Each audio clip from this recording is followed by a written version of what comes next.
Yes, we are live. So the screen tells me we're live. Oh, and we are now in person and live on the same screen at the same time. I'm Ryan Erickson. That's Niels Pflaeging over there. We are the brothers of Beta in here at BetaCodex Live, BetaCodex Central in the moment. So, hello, Niels. How are you Yeah.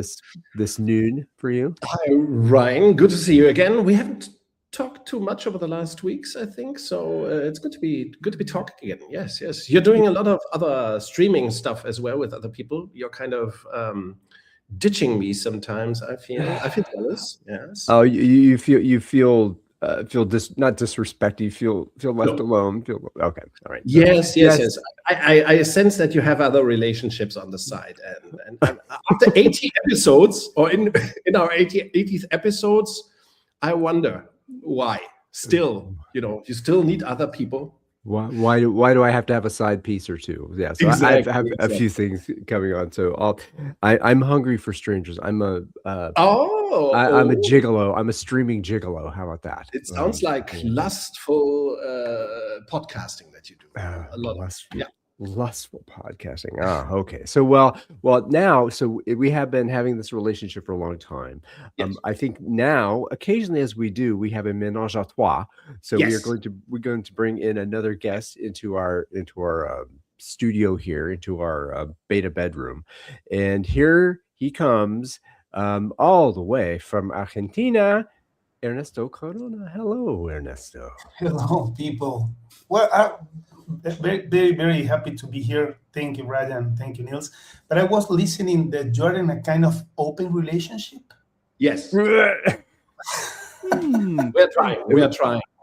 Open space relationship, That's I would say. that's modernity. Yeah, Yes. you're Yes. really- We have to Mm. freshen up things from time to time, and Ryan and I kept discussing about you, Ernesto, because of course you are very active.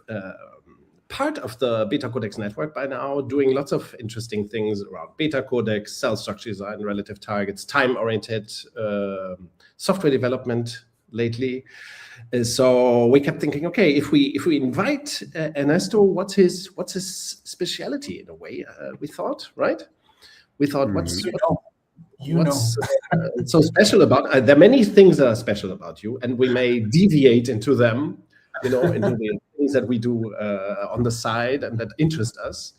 But we thought, okay, it's with Ernesto. He works with. You have been working with large companies, banks, telcos.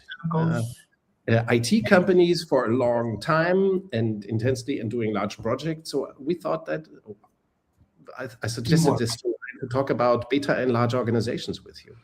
We can learn something. Well, thank you. I was just reading, getting the topic, just reading the one of your articles, Niels, around why do we need teams in software development? I Uh-huh. found it Yes. really Right. interesting, and I Yes. was revisiting Fred Brooks' book, The Mythical Man Month, in Mhm. which he started to talk about multidisciplinary teams, and I found that article is a kind of um, starting point again to start looking at how to develop software without teams. And I've been there a long time. Last Yes. 30 years, I was. Yes. I found it really interesting. So I invite people here to visit your article, but also that book to match what was happening at that time. Yes. 68 was Yes. Mhm. 68, Uh, and what's happening now, and why do we should change the the point of view of how we Yes. build. It's a legendary book about software development. The Mythical Man Month. Yes, Play a wordplay about mammoth. Ooh.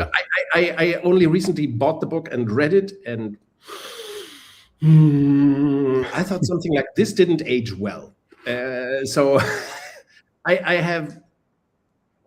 I think at the time that must have been it was revolutionary for sure, but I found myself being opposed to many of the ideas of the book. But of course, the ideas. 6 decades of what have passed. So, right. So, but do you think that at that time? Do you think that at that time that was written, even that time was bad in the approach? Software development always was in trouble, I think, right? I think that's interesting. We're already deviating. That's wonderful. We haven't even started to talk about beta in large organizations, but let's deviate into the history of software. Yeah, I mean, this is important for our conversation as well, right? And so you have built software development companies in Mexico, and Argentina, Chile as well. Not sure. No, not Chile. No. You're something like the Bad Bunny of Argentinian business, right? You are the Latin American superstar. I was working in Chile, Mexico, in Uruguay, in Colombia. Yes, and your clients, your company, right now you have clients in Costa Rica, Uruguay, Argentina, of course. Mexico, Argentina. Mexico as well. And we will do a TOST tour at some point through Latin America, but that's something for another podcast conversation. Anyways, you have been in tech for a long time. You said 30 years? That is my background. I started with software development. And software development, that article that you just cited, it's about why software development teams are a big mistake. To have them is a big mistake, but that the tradition of software development teams is so foundational to the whole software development thing, because software development was born as projects management in projects, for, let's say, NASA and so on. Yes. Or whatever, I suppose governmental issues like statistics and so on, corporate government statistics and so on. So software development was always probably pressured, with time constraints, technology evolving, and the whole thing organized as projects, and they were always in trouble, I think, right? Yes. It has been a long time working bad, I think. And the point is that probably organizational structures don't evolve as fast or as good as it needs to be to get software developers inside of the value creation flow. So on one side, you have the demand of teams for software. On the other side, you have that all companies are software companies. And you have on one side, because that is a message, all companies are software companies since 10 years ago, at least, or more. But never tried to rethink about how to organize software development differently. And one thing I suggested in this article is software is never developed by teams. So it is developed by individuals or duos or tandems of people. So if you put a team on top, that creates friction. If you then have steering committees or, other committees at the top, then you have yet more friction. Or if you put SAFe at the top, or matrix structures, or have functional division, create so much organizational friction that you can hardly get the code out. And you can accelerate the code development with AI, but still you won't get significant increase in output with quality. So yeah, that's where large organizations in tech and elsewhere stand, right? And that was my thought, because I was reading the article and trying to match what are the problems that I found when working with big or large organizations that develop software. And one part that you mentioned is we talk about development teams, but we still have part of the process out of the development process, requirements, testing, DevOps, getting into production, conceptualization, all of that are out of. So what is a team? It's a group of software developers doing something with something else that all the people do, defining and finding requirements. They are really, really disconnected from the value creation and from the customer. I found interesting. In most of my experience in the last 5 years were mainly telcos, not only the software part of telcos. As you know, a telco is kind of big monster. with two parts, the IT part and the network part. And curiously, and the commercial part, I would say, right? No, yes, but from the development part of the product, Okay, yeah. and the commercial, you have everything. But when you talk with the CEO of the telco, they see themselves as software and network, and they try to keep that part separated. That is why you find commonly a CTO and a CIO with the CEO. Yes. That C level. All three of them, you're saying, like a CIO, a CTO, and a CEO. Yes. So separating the CIO and CTO. The CTO is for the network. CTO is for the network. So they manage what they call OSS, or all the part of billing and network infrastructure and routers and fibers, everything, wires, infrastructure, yeah, switches and switches, everything.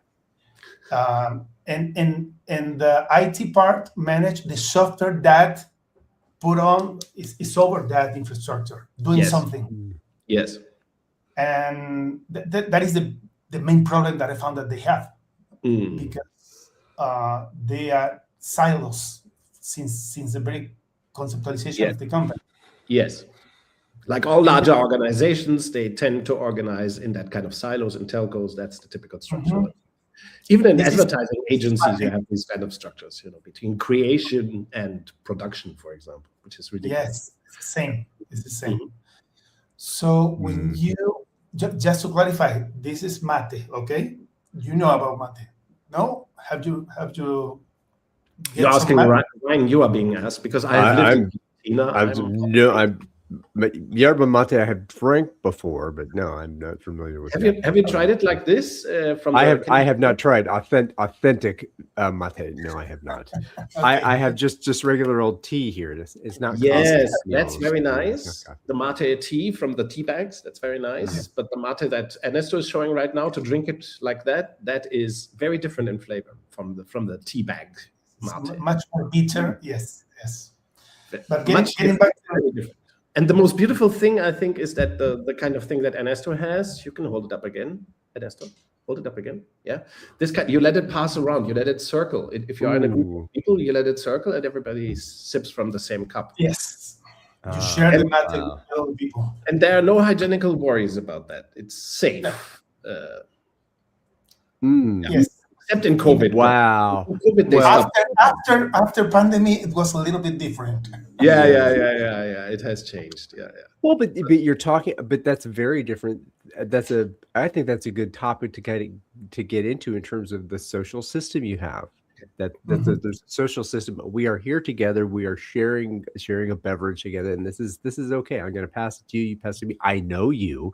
I know you're not going to put a roofie in my drink or something like that. We're not strangers. Yes. We're here together. And when you get bigger and bigger and bigger, there have to be some rules to regulate who's in the group, who's not in the group, and we have this is our flavor here. No, you have that flavor over there, and so those distances tend to create delays in time. They tend to create misunderstandings. They tend to create suboptimal outcomes, right?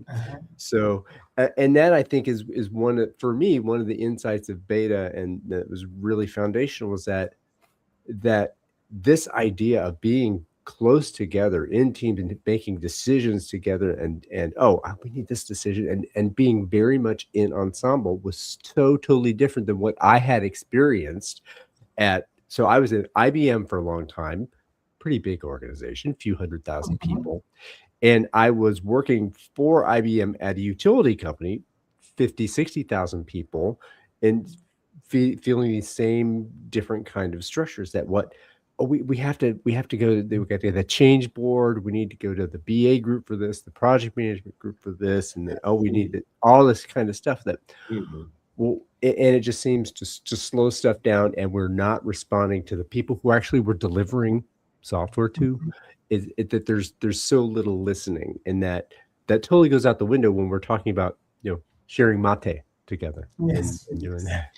when you're here in Argentina or Uruguay, mainly Paraguay, can be when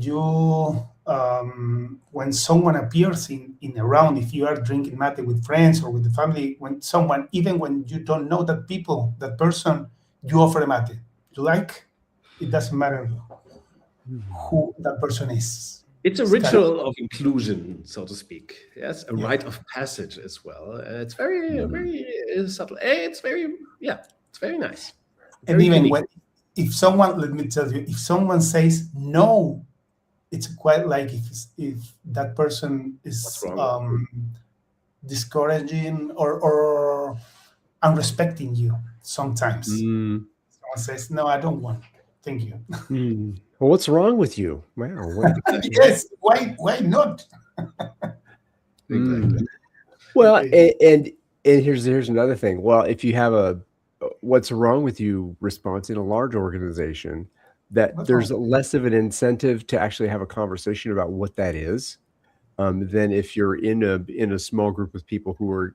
I know you kind of, but okay. Well, why don't you with this? Let's talk. Well, oh my gosh, let's talk to each other. Oh my God. Let's talk to each other as opposed to throwing emails at each other about, well, why didn't you like that? What's wrong with you? And then I complain to the people I know in the room, and then I complain about that other person over there, and they're complaining about me, and then blah blah blah blah blah. We complain to our bosses and the bureaucracy about stuff too. So those are others. Again, writing down what are the topics, what's the difference between the big and the small.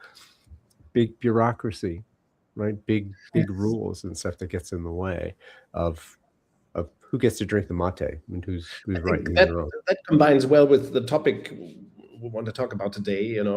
Beta in large organizations, and why is beta so important for large organizations is an aspect of that, right? How to make large organizations feel small and be team-based, and how to give power to the teams in a beta in a large organization, which makes it a beta organization by necessity. It means decentralization. It means power to the periphery, and to devolve power to cells in the organization's periphery means to make them mate capable, right? To make them yes. Make them intimate and give them a social density, and I think the benefits of that should be obvious to everyone, at least who's listening to us, right? Why that is beneficial should be clear to everybody who's listening to this right now, watching this right now. But how to get there is not so obvious, maybe. Ernesto, you wanted to add something? Oh, well, I'm thinking while you're saying this is, which are the main blockers that I found when I get close to the CEOs or the people in large organizations that want to make some change. Most of them like beta when they hear what it is. Yes. They found kind of obvious concepts. Yes. But the main problem is we cannot do this as fast. We should do this slow. That's what the executives or senior people in organizations tell you. Yes, they tell you, wow, it sounds super straightforward, but we shouldn't do it fast. We should do it slow, right? Is that what they say? Yeah. Yes. Yes. And we hear that sometimes. Yes. Well, and why is it? And I mean, the question, why do you need to do that? So what's the reason behind this? I would say resistance, but no, we don't talk about resistance here. Very good observation, I think, as well. There is a mindset belief that tells people, oh, we have to take this slow. I think the point is philosophical. Is they recognize that change outside is happening fast, and they cannot manage. They cannot manage, but outside of the company. But I think the change that I can manage, I should do it slow, even when outside things are happening fast. Yes, it's kind of it's the same. It is the same as. It's a paradox. Yes. Yeah.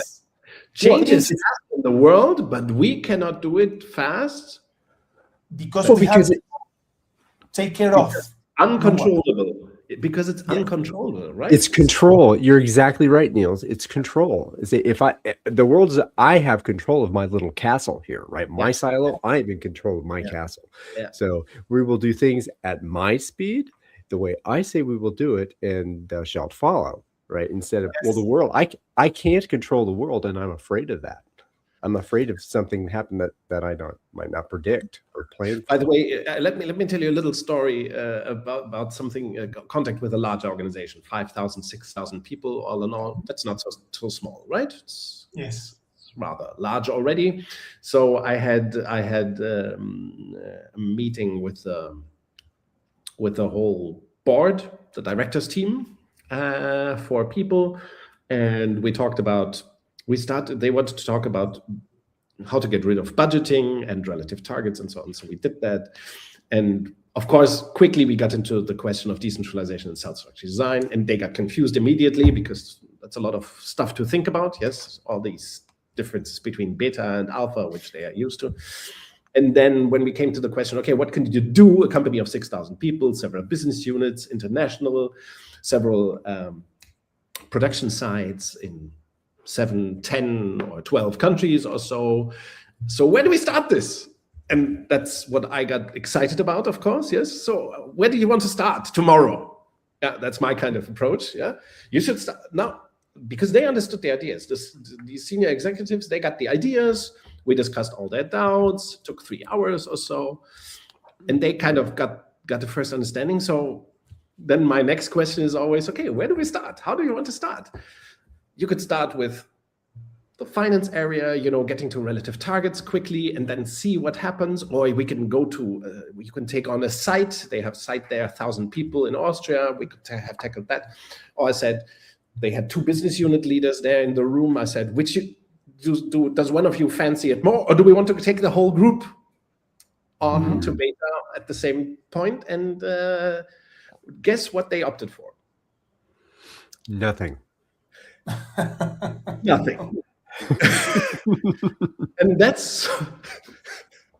they did nothing, and they had this discussion, oh, Niels is too aggressive for us. But I think that's the same thing that Ernesto just talked. Brilliant, Ernesto, how you explained it. There is this perception that the world is moving very fast, and internally moving fast is bad and dangerous and impossible as well. So let's not do many things internally. Let's not even try, right? That's so fascinating today in the corporate world. Well, I think this also has to do with fear. There's another side of fear of that. Well, if you are beholden to somebody, you want to meet their expectations, right? And this idea of an error of commission versus an error of omission, right? I'm not going to get fired if I don't do anything. So I think, but if I do something, if I take a chance, if I take a risk and make a mistake, I will be penalized. I will lose my status. I will lose my affiliation. I will lose my budget. I will lose all this stuff. So why would I risk that loss? Even a lack of courage. Exactly. Why would I risk that? Why would I, do I lack the confidence in myself to be able to say, oh, this feels right. I trust this person who's telling me about this, and I'm going to go forward. Yes. Yeah.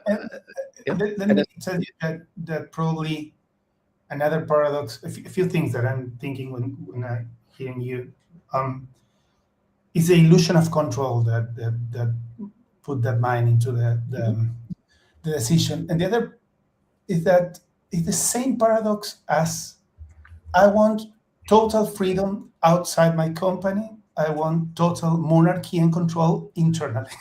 It's the same. Yes. The society self-hypnosis through plans and targets. I want monarchy. I want change is fast, but not here inside because I have to control. Stop that. Yes. The change stops here. Inside my company.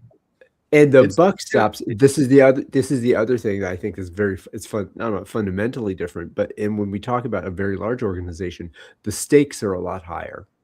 That the financial stakes are a lot higher. And that, well, my God, I'm dealing with $50 million or $100 million for my area of responsibility, versus maybe I'm dealing with, $10,000 or $50,000 of responsibility. I mean, that changes how someone looks at something, and it also goes into if I've got $50 million that I'm responsible for.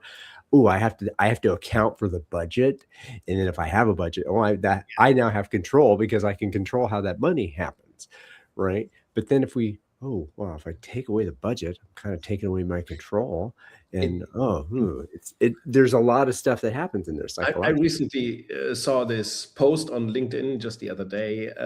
Somebody complained about the stupidity of budgeting and planning, and how it doesn't work, how it takes out so much effort and it's worthless. And then the conclusion of that little post was, well, let's simplify planning then. Not take it away.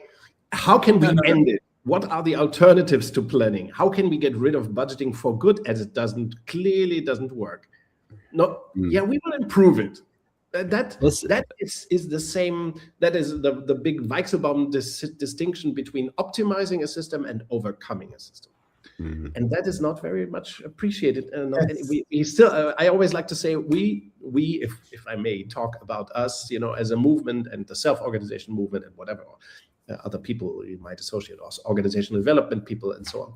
We have to teach senior executives or managers that optimizing the system is not enough. Optimizing a system is okay for a while, and if the conditions outside aren't substantially changing. But if they change, sometimes we have to go into the work of overcoming the system, get rid of stuff like budgeting, planning, software development teams. Scrum now is another thing, I think, that needs to be people need to get rid of, even though, oh my God, we just adopted Scrum 10 years ago or 5. Yeah, that might be, but still, it's not working. So we have to overcome the system. And this distinction, it's not, the optimizing the system is so deeply ingrained, it's so much practiced. It's like, it seems to be the only way, optimize. But it's also a vice, Well, that's scale, Niels. You have to scale. You must scale at all costs, no matter what, and go faster and faster and faster.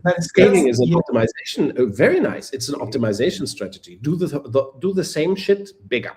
And do it faster, with less people. It would be wonderful if someone came out with a book that was read that said, do twice the work in half the time. I wonder. Oh my God. You don't have to think differently. That's what Mr. Sutherland preaches. You don't have to change a bit. No, just do everything the same way you always did, but just you just do it, twice as fast, and go to hell twice as fast. By the way, mergers and acquisitions before scaling in the 90s, it's also an optimization thing. Let's not change the system. Let's not overcome the system. Just double it, make it bigger. So all this capacity, volume, market share, scaling obsession, it is an optimization. It is driven by an obsession with optimization. Very interesting point, I think. And very important for us to understand. Organizations, this might take us to the level of discussing why isn't changing a small organization easier than changing a large one or transforming a large one. Ernesto? Let me tell you a story about that, because it's okay. Some of my clients, two of them which are really big, one is IBM, you know it, and the another one is Red Hat. Mm-hmm. In the process of merger and acquisition that took place 5 years ago. Yes, they merged 5 years ago, 10 years ago, not sure. 5. It was 5 years 20, ago. 10 years ago, I think. Not so much, less. Yes. The point is, the bigger one kills the smaller one all time. The system, yes. It's gobbling up. Yes. It's kind of the big fish eat the small one. So all the nice things from the open source community, all the openness that Red Hat used to have, now is jeopardized, or now is hidden. We still love Red Hat, by the way, right? Yes, I work with them. No, but the point is that is happening. But a lot of culture got yes, smashed. Parts of the open source culture at Red Hat got. It's still in the product. It's still in the product, but not in the structure or commercial and whatever. Yes, because the big system put so much pressure in the small one. Command and control. Yes. Well, the system is stronger. The system is more stable, and the system it has been built over time. Is a very, very, I would say, a very bony kind of very. But let's talk this. Let's turn this around. Mergers and acquisitions are proof that systems can be changed very quickly. Yes. Yes. That's a proof. No, it's not a problem. It's good that to know. Look, when organizations have mergers, typically one of the systems gobbles up the other. It's like the Borg. Like the Borg in Star Trek. One system is assimilated by the others, and the one that's being assimilated, it will change. So overcoming a system can be very fast. It's a fact. By the way, there's one beta company that kind of perfected this kind of approach of buying companies and turning them beta in the 1990s. The company is called Alcell from Sweden. So they bought smaller companies and turned them into, or assimilated them into their decentralized beta structure. So that is possible as well. What we know is that transformation is fast. I always like to highlight that with my larger clients. If you believe that change is slow, you're just not you haven't done it right for a long time, and you might be lacking experience, or you might be, in denial of historic events where the system changed fast. Because larger organizations, let's take IBM, it has transformed itself many times, and sometimes to good place, sometimes to worse, becoming more alpha or more beta. All that has probably happened, or the methodologies might have been terrible. But it's very important, I think, to sadly, even organizational science or management science doesn't appreciate that when you transform a system, when you overcome a system, it doesn't matter if the system has 20 people or 200,000. It doesn't make much of a difference. Sometimes I like when my clients are a bit larger, because then they have more of the terrible processes. When you take them out, you have a huge, relatively big disruption, taking out budgeting and fixed targets and HR processes and finance processes or the marketing department and so on. You immediately have a lot of effect, which in a 20 people or 50 people company you may not have in that way, because our budgeting process is so feeble and so on. So changing a system, it always takes the same amount of time. Or put differently, organizations are not ships.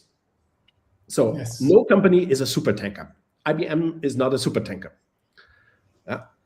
Siemens is not an oil tanker, and startups are like steamboats. I hate that metaphor because it's obstructive, destructive, it's dysfunctional and wrong. No startup is a small sailing boat, and no large organization is a super tanker. Every system can overcome. The metaphor is just wrong. Don't take ships as a metaphor. Because that doesn't work for us. Ernesto? No. We have doing that a long time. Considering organizations as ships that should navigate in some place. Yes, and they have a powerful captain at the top. That's just a command and control heroic bullshit metaphor. Yes.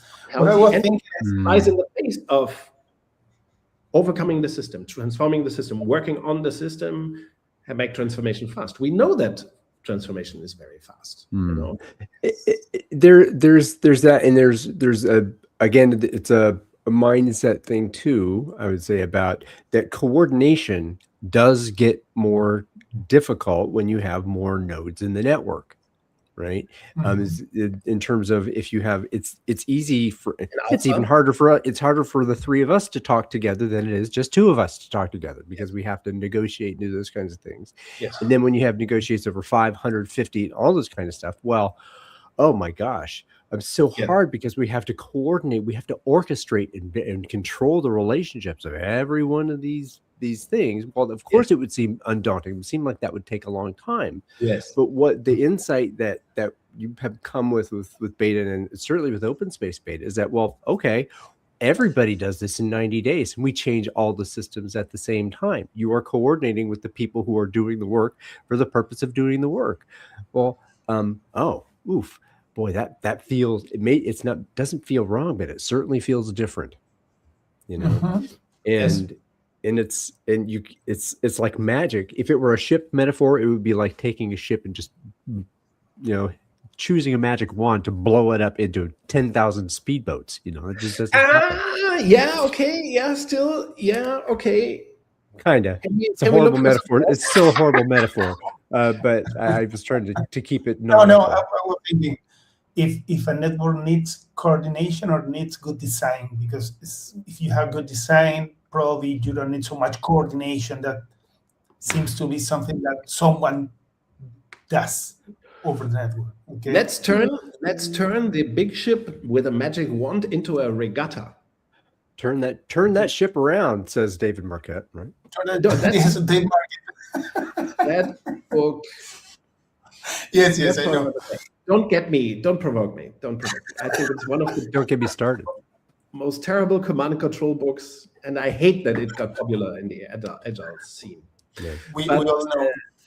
Yes. No, but do you know what a regatta is? Yes. A sailing competition. I think that's better metaphor. A beta organization is more like a regatta. Like a Formula One race. Or Formula One race, yes. Okay, if you like cars, yes.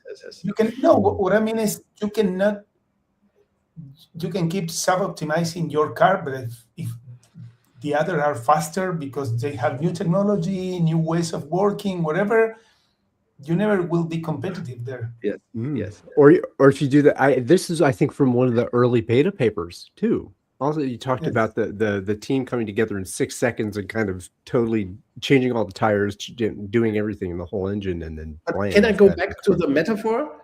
No, you cannot go back to the. Oh, sure, go back to the metaphor. Every organization is already a Formula One race.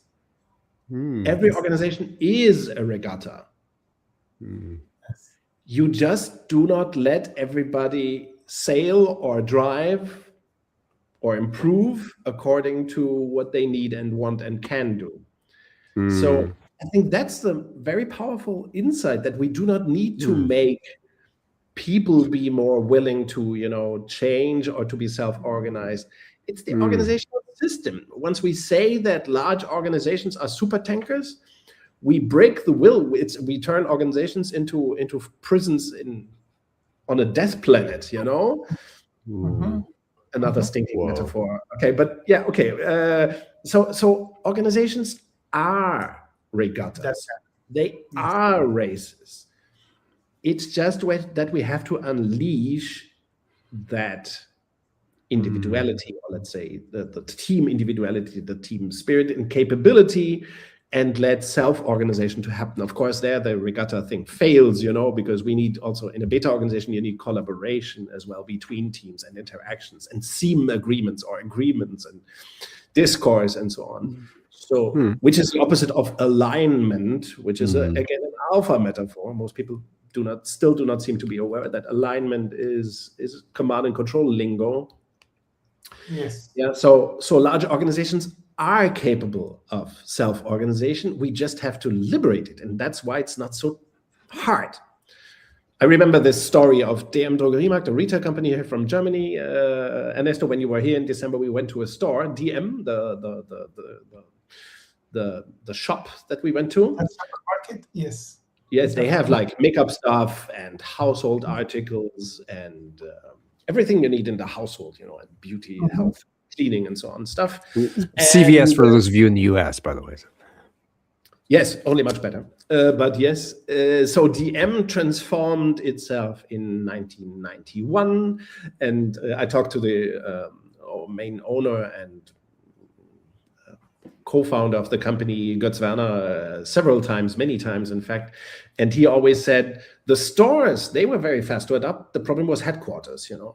They never were able to drive out, or they never succeeded in completely driving out hypocrisy and arrogance at the headquarters. So that's the challenge: how to change the system so that people can lose their arrogance of steering, or their ignorance of the fact that their organizations are already racist, as a regatta or a Formula One competition, and to unleash this power of self-organization. That's the challenge. And to that, of course, we need to change performance processes, performance systems. Decentralization alone or creating a self-structure design is not enough. We also need performance systems without centralized steering, without the budgets, without the plans, without the fixed targets, without the bonuses. Ernesto? Yeah. Oh, yes, I was taking some notes. I think that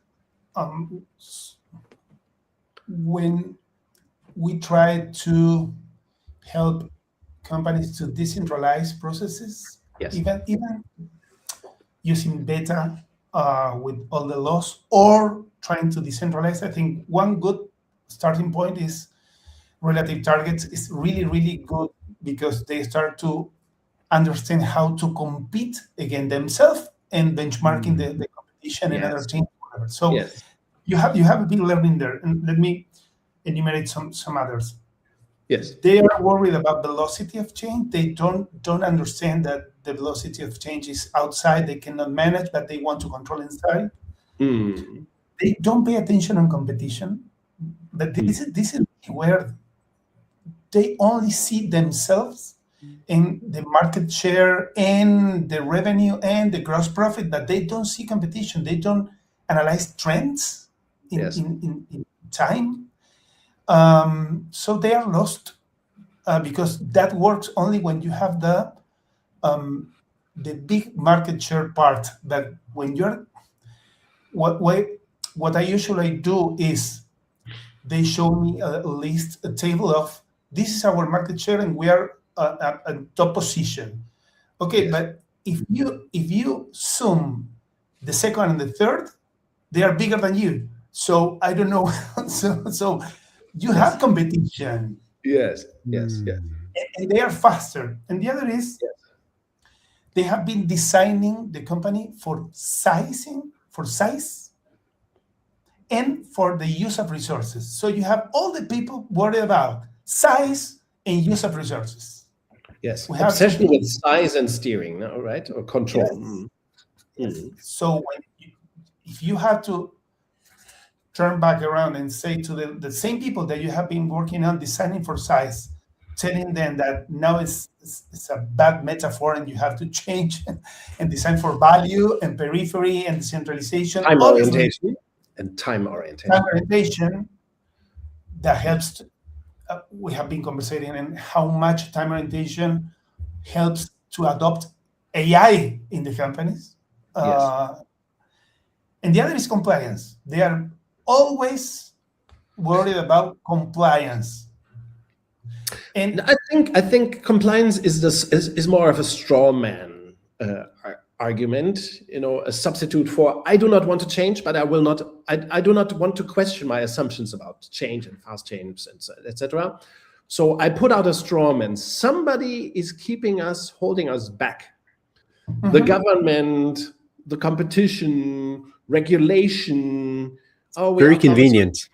It's very convenient to blame someone else for that. Internalize the need for, because this distinction between the world is changing fast, we acknowledge that, and it has always changed fast, to be short, right?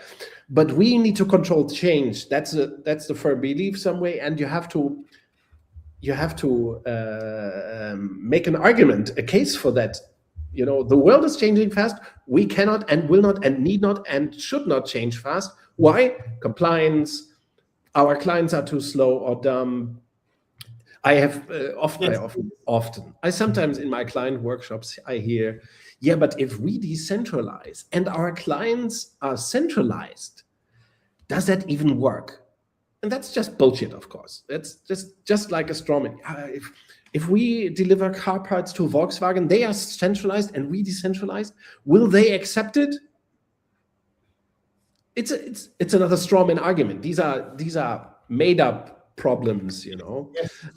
Or our shareholders. Will our shareholders accept that we are self-organized? But why wouldn't they? Quality is right. You are faster. You are more efficient, more profitable. Who the heck, if you are operating within the law, of course, you know, and compliant, why would your shareholders object to self-organization? Why are they fascists? No, they are normal people, you know, usually outside the US. So why would you? Little provocation here to our. Hello, Peter Thiel. You are not. I'm not speaking of you. When I speak of democratic governance, I'm not speaking of you, Peter Thiel, because you are not part of that bunch. Yes, and thus the stream gets shut down. We get law enforcement coming to our relatively. That's for you because I'm not even in the United States, folks. So you are not immune. No one is ISIS everywhere, right? ISIS are everywhere. In a way. Yeah. Ice, baby. Okay. So Ernesto, did you? I wanted to riff on one of the pieces that you had in there. Or did you complete the thought that you wanted to have before Niels and I just stomped all over you? No, yes, that 4 points or I think that they are the thing that an executive thinks about when they want to change big companies. They are afraid to rethink the power structure that they have. And I think that if we don't talk about profitability in a good way internally, if you design the company, you will be more profitable and the people will be better. That is part of the system. You cannot leave that part of the conversation outside of the table. And it's one of the core principles, right? Yeah. It's the all around success principle. Yeah. Yes. Well, if you don't have profit, you're not going to survive. You have to be a going concern as a business. But you mentioned one word that I think was great, and right there, it's the design. It's that the cell structure design. It is design. It is intention to say here are the principles we now have. Here are the processes. Here are the protocols that we have for being together. Now they may be vastly different, but they are, the constraints outside in the legal structures or in the regulatory structures. If they're going to stay the same, even better. That's something stable we have to design against. It's a design constraint. It's not a limitation. It's I almost hesitate to say enabling constraint because there's some awful person that uses that term, but it is a constraint that allows you to liberate and design yourself to take control of the design of your organization, of your network. So that's beauty, I think. But we as practitioners, yes, yes, that message that you show up, Niels, is very important. We as practitioners of beta, we need to put that in the table. And because I don't know why people think that when we talk about decentralization and beta, we are not talking about profit. We're talking about profit. Yes. Kind of, we need that, and we need to rethink the company to get more profit and more prosperity to all the people that works in the company and the society. The point is here in Americas, and I think in some parts of Europe, the idea of power is concentration and monopolies. So the companies usually think that if we get bigger, we get better. And I think we have to challenge that. Yes, we have to size this better. We have to challenge the size is better belief. We have to challenge the belief that that command and control gives you profitability, which it does not. We have to challenge the belief that scale makes companies profitable, which is the economies of scale argument, which is incorrect in times of complexity. Mm-hmm. And we have to address this thing that size matters. It doesn't. Market share doesn't even matter. What makes you strong as a competitor is not your size or your market share, but to be the most profitable player, because that makes you invincible in principle. Yes, nobody can buy you if you are the most profitable company. Yes. Nobody will sell your shares. You don't need to be the biggest. You have to be the best, and the best means, of course, combining profit and quality. Let's say quality includes punctuality in this here. If you combine this, profitability and quality, including punctuality, then you are invincible. Yes, and managers still have the economies of scale myth in their heads. So it's a tough thing, I think, especially in larger organizations, which is a topic today. Yes. It's taken for granted as a professional, a cornerstone of professional understanding of oneself, that you have to seek size and market share and so on. But you shouldn't. You need to be the best. And if you are the best, size will follow. It's that way around, which is why the best companies, the best beta organizations, Handelsbank and Toyota, etc., they haven't been big in mergers and acquisitions. They have built size. They don't talk about so much. They don't talk about size as exactly. And they know the dangers of talking about size. Size is the result that you have to swallow, that you have to take care of. That is a result of success. But first, you need to build success through being the best in your market, right? And this is a very fundamental point too. We also talked about the idea when you get so big, we always have to concentrate on costs, because we cost. It's all about managing the costs. It becomes less and less about creating value. So you cost control or value creation. You got to choose one of those to focus on. And if you choose on the cost control, you will continue to eat at yourself until you die, right? It's kind of like the death cult thing. But if you are focused on doing more together, better, faster, not just bigger, you're focused on, I think, Ernesto, you said, you alluded to it also, it's like value creation. Let's talk about value creation, and then we can do what we need to do to make that better, that forward looking into complexity. Yes, I agree. That's a strange thing. Nobody's talking.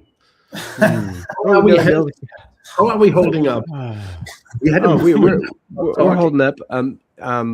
I had this mic drop moment of me there. So there are a couple things I had here. Let me run these off and see if any of them talk about. I talked big money. That was one. We kind of talked about big money, big budgets.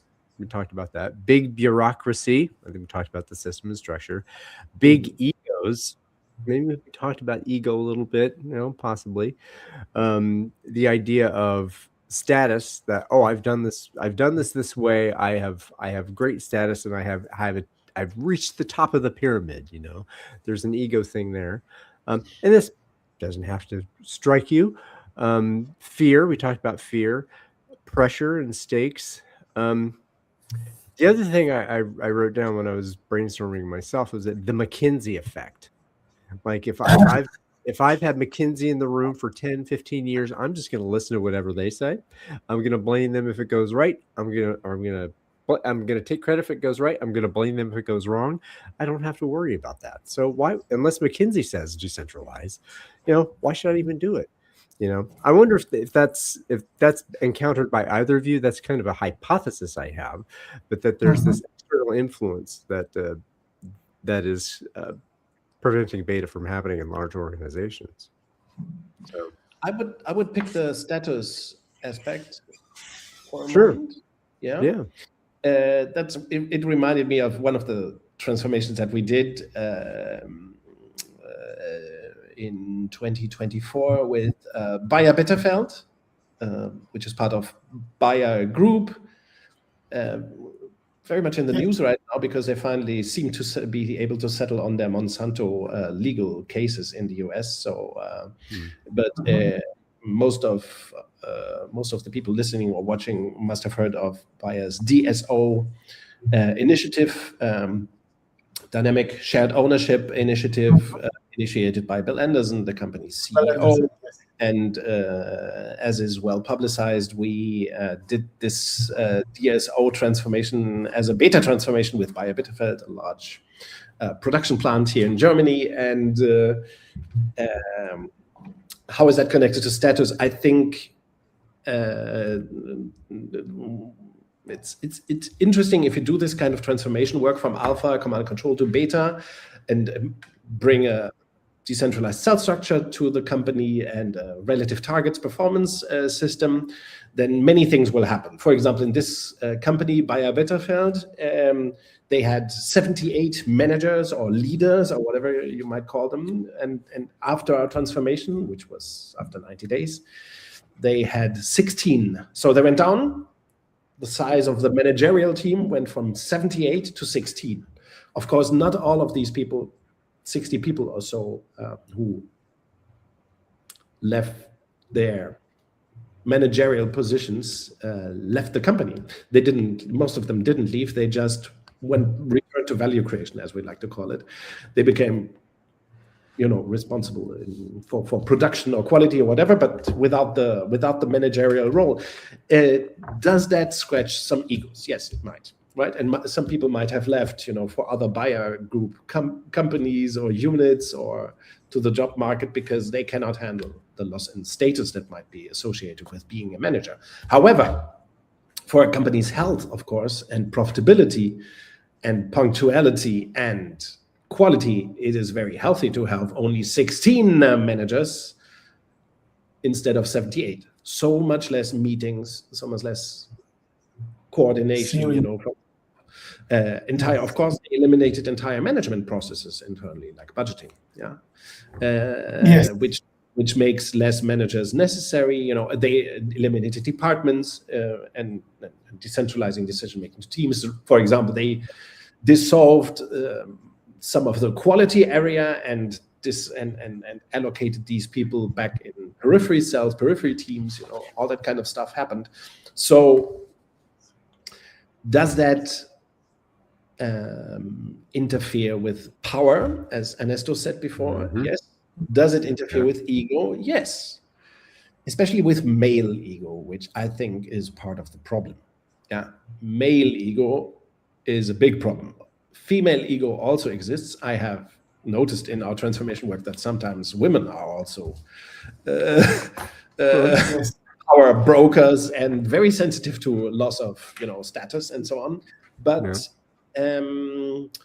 it's predominantly, I think, a male problem. For example, at Bayer Bitterfeld, I think the management team now is predominantly female, and before that it was predominantly male. So that's a great example. I love that example because lots of changes happened there in the culture as well of dealing with.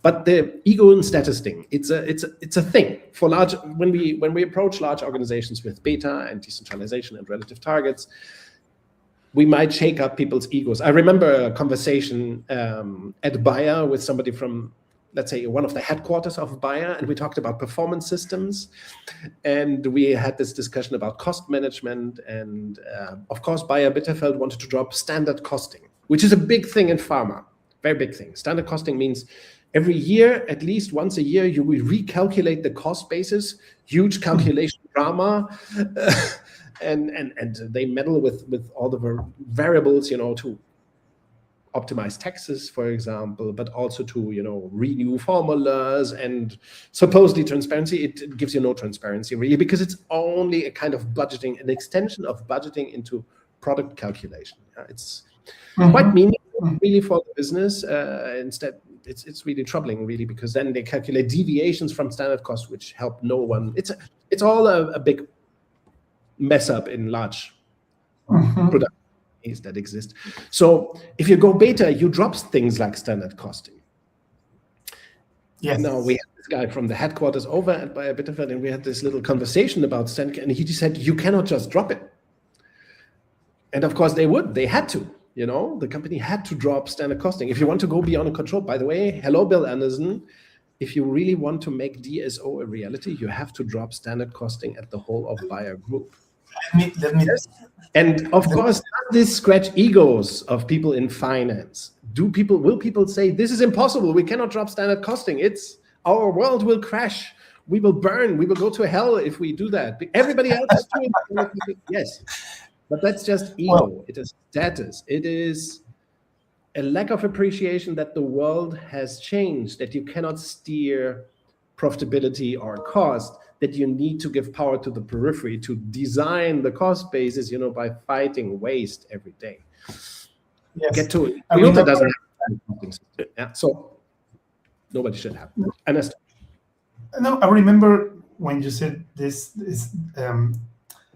listening Bill Anderson telling the story about the transformation of player, and he said something that is good, and probably you are taking him to the point back, which is someone asked Bill Anderson, which was the most stupid rule that you found, or something like that, because he complained that they had a lot of rules and processes and whatever.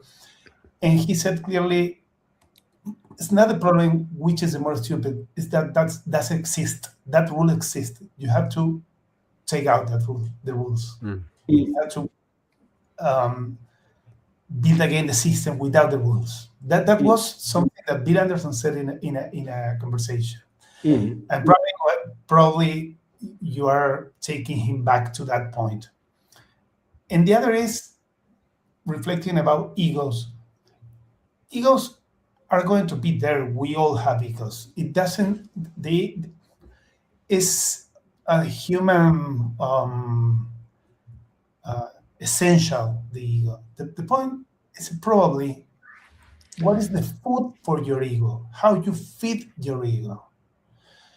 If you feed your ego with size and with budget and with how many people you have in charge, whatever, your ego is going to be related with that, and you're going to try to protect that kind of things.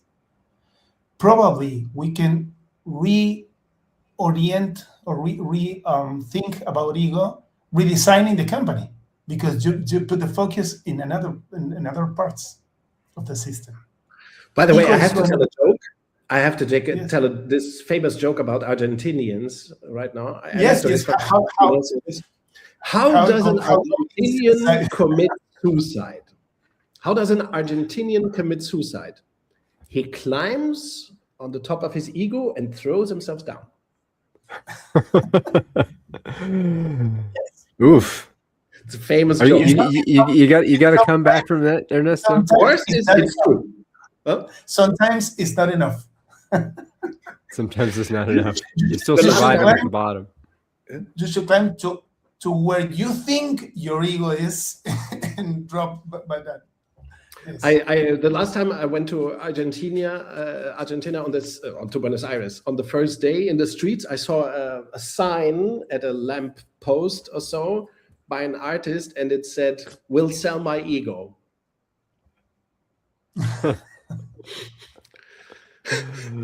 Argentina is in financial troubles, right? So "will sell my ego." Oh. That's the biggest thing that Argentinians have left, right?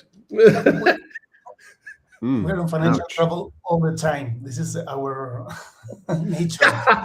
It's culture. It's the culture. Yeah, the culture is the shadow of the system, though, is it not? By the way, if you have never been to Buenos Aires, and to anybody here listening, if you have never been to Buenos Aires, you have to go. It's one of the greatest cities in the world. So fantastic. By the way, on the same morning, I went to Buenos Aires I came in to the city very early, and I went around in the neighborhood to a few stores, and I went into a bookstore, and I immediately met a person who I know, a woman who I know, Melina Chachamovic. Do you know her?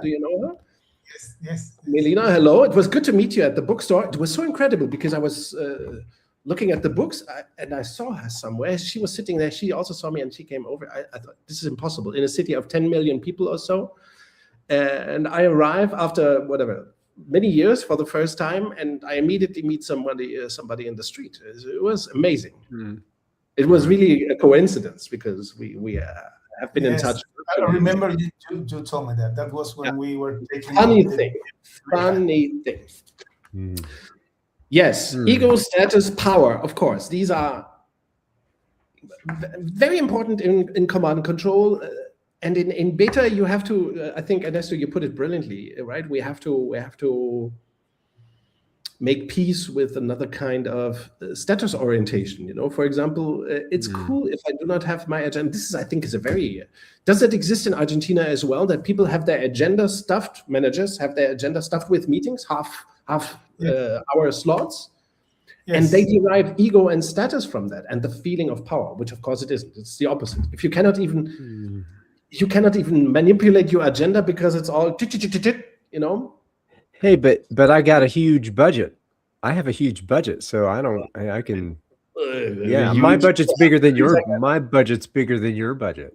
So if you can charge your clients with your bad processes, it is always to be okay, because you have that kind of bad use of time is in the price of your product. Sure. So always paying, not the budget. It's not the budget thing. It's the client thing. Your client is paying for your inefficiency. Yes. Yes. But steering and the waste. Yes. And the meetings. And the committees and the McKinsey consulting that you buy, which you shouldn't. All that is embedded in the price. Yes. Yes, ego, status, power. That's the topic that I find it's very important. Working with larger organizations, especially in smaller as well, but in larger organizations, it becomes a system in itself, right? In command and control alpha organizations, power structures and ego and status thinking, it becomes its own thing, 30% or 40% of the people is taking care about that. That's why I like to tell my consulting clients, which are general managers or CEOs, I tell them, you will have a total change in lifestyle. You are the biggest beneficiary, very personally, because your life after this beta transformation, so in 90 days or so, within the next 90 days, you will have but it's not smooth. You will have much less meetings. Yeah, there will be no committee. You will have the time, but you're always to deal with clients and the business, but you also have to do that. Otherwise you will be perceived as futile, as unnecessary, So it is a big shift. And I think people want that. In their hearts, everybody wants beta. I always repeat that, right? Also senior executives and company owners, they want beta because they have so much to gain from it. That's why I tell them you are the beneficiary, because let's look at your agenda, how crowded it is. Imagine we can slash 80% of the meetings just through structure and decentralization and relative targets, self-structure design and relative targets, and you will have 80% less meetings, and you will have time so people can walk in and talk to you about the business. And well, I wanted to say that you're talking about time orientation too.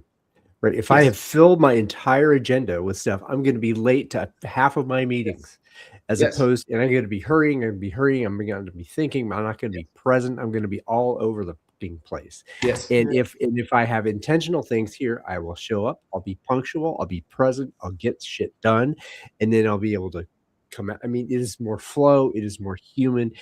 Dare I say, it is love. So it is. Yes. It is love, man. Is this love that I'm feeling? Is this the love? No. You earlier dropped Pink Floyd and you're singing Whitesnake. No, forget about it.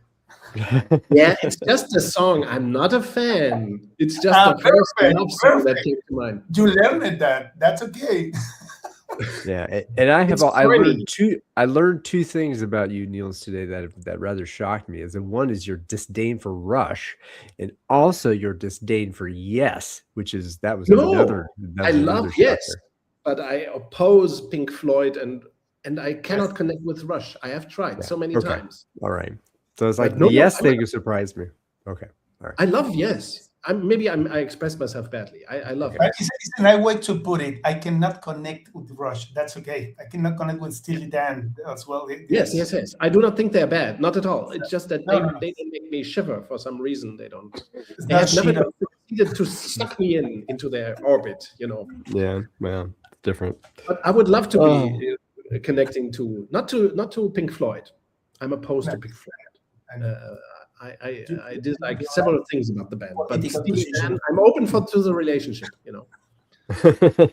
Well, we'll invite Steely Dan into the bedroom, and we'll see what happens next time. You don't like Again, it?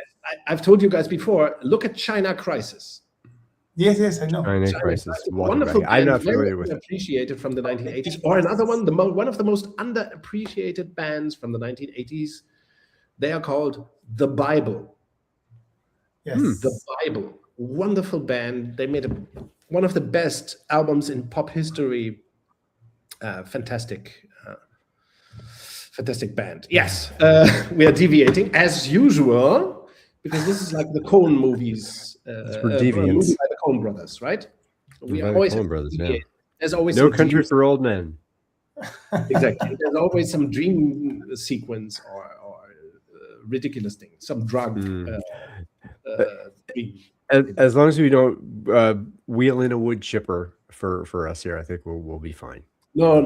All is good. All is good. What other topics about beta in large organizations would you want to discuss or raise? Other experiences that you have, or worries that you find? Some other that I didn't mention is how to, from the CEO part, is how to communicate to the committee or to the shareholders that we are going to do this change. Yes. Without shocking them. Even when they have been dealing with really difficult situations, they don't know how to convince them that beta is better or that decentralization is better in value creation. Okay?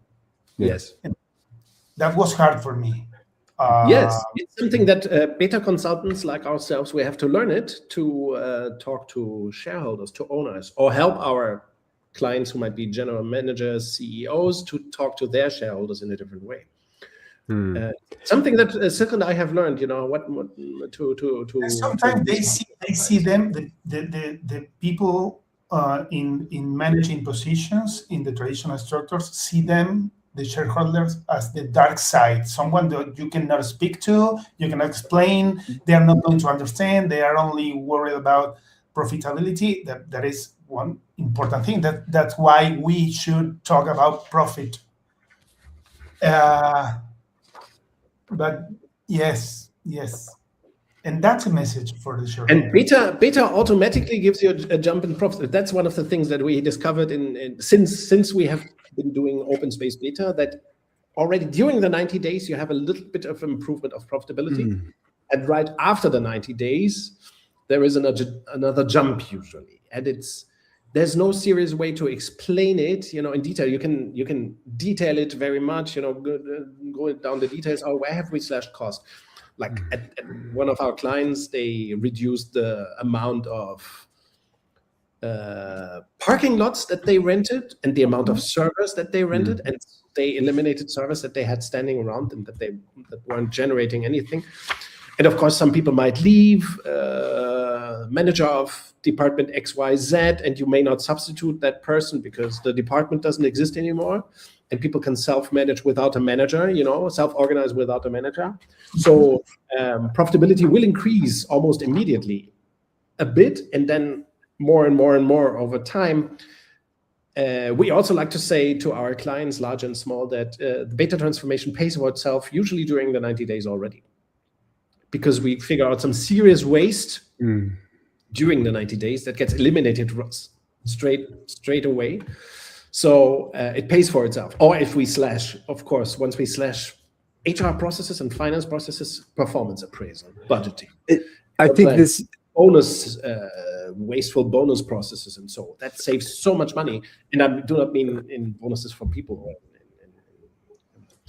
You mean benefits, maybe, but better the benefits to people. The thing that you're talking about, I think that the aha from here, you're talking about the different kind of conversation you need to have with the different level of person of authority, and because of their ego and their stats and all that stuff, it's different. They're playing a different game. It's not like they're not human, but they're playing a different game inside their. They are not human. But like you said, as a beta consultant, no. Talk about these things. Yeah. But the conversations you have to have, and Ernesto, I'm curious to hear what the conversations you have are like. But to have a conversation with a director or VP kind of conversation, that's different than having it with a general manager or a chief executive officer. Maybe the time is there. So yeah, give me a little bit more. Draw that out. Correct me, please. In my experience, we should not have different conversations. The conversation is one, the purpose is the same, and the information and the way that you want to change the design is the same thing. It's the same message for everyone. And because probably you can use different phrasing, but I don't feel I usually try to have the same conversation with anyone. True. Because profit is good for anyone, and design is good for anyone, and relative target is good for anyone. There are no different kind of understanding. Yes. My experience. The understanding is the same, but I think that maybe it's the amount of time. Maybe that's what I'm thinking about. You're only given a certain amount of time to have the conversation. I think the difference is that when you start beta transformation or in a beta organization, you start talking about business a lot and all the time, instead of talking about stupid processes that are not business, like budgets, cost. That's not business. It's nothing to talk about. We don't have to talk about cost. We have to talk about value creation and waste. That's a different discussion. It's different words and different conversation, and it's more business related, because once you talk about, this is just an example, of course, but once you talk about stuff like cost or cost management processes, you distance yourself from the business. You become the same with a bureaucrat yes. by nature, right? Yes. So in a way, I think the challenge of beta transformation in a large organization is to get people talk about business again, which includes, Ernesto, you mentioned that beautifully before. In alpha organizations, usually nobody thinks about market and competition.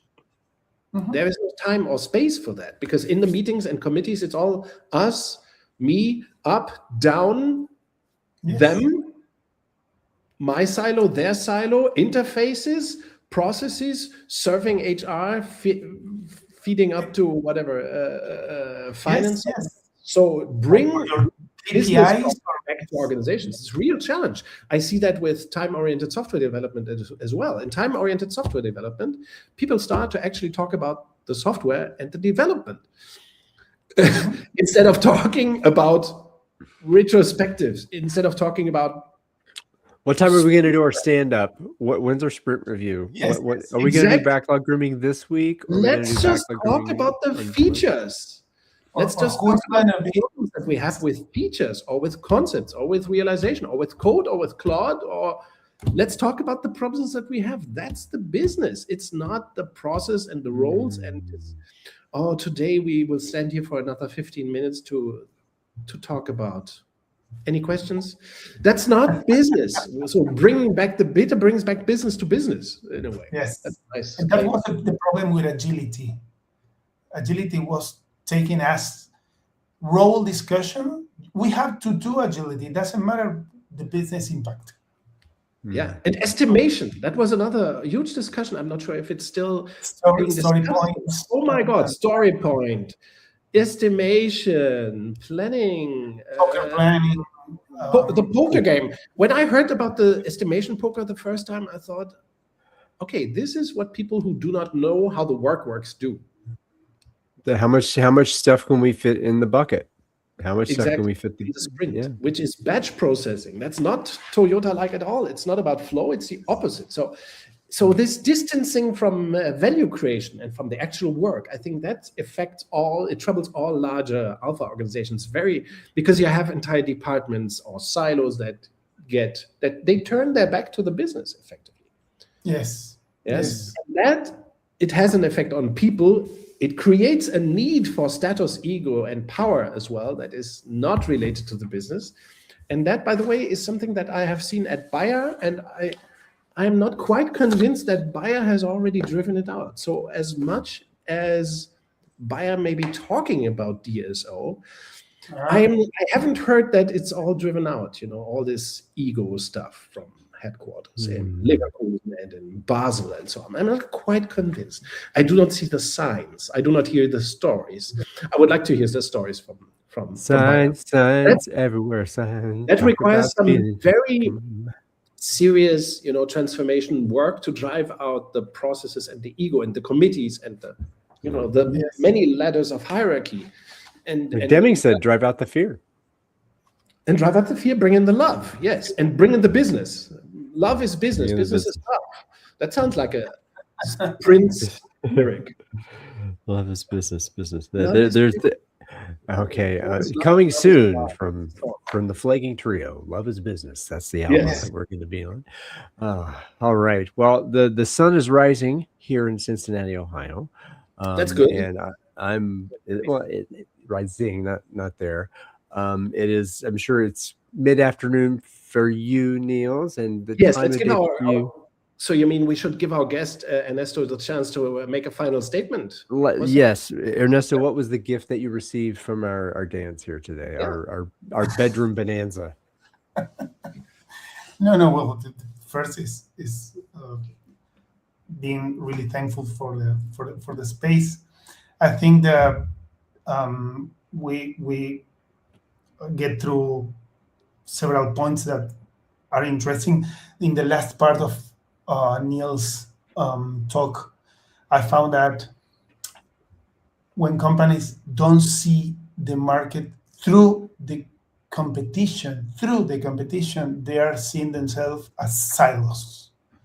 You should, getting back to the regatta or Formula One, how you know that in which position you are and how competitive you are, because you are seeing what happens around you. And if someone goes faster, you should accelerate or not. It depends. So companies are not used to do that. They are used to see themselves, only themselves.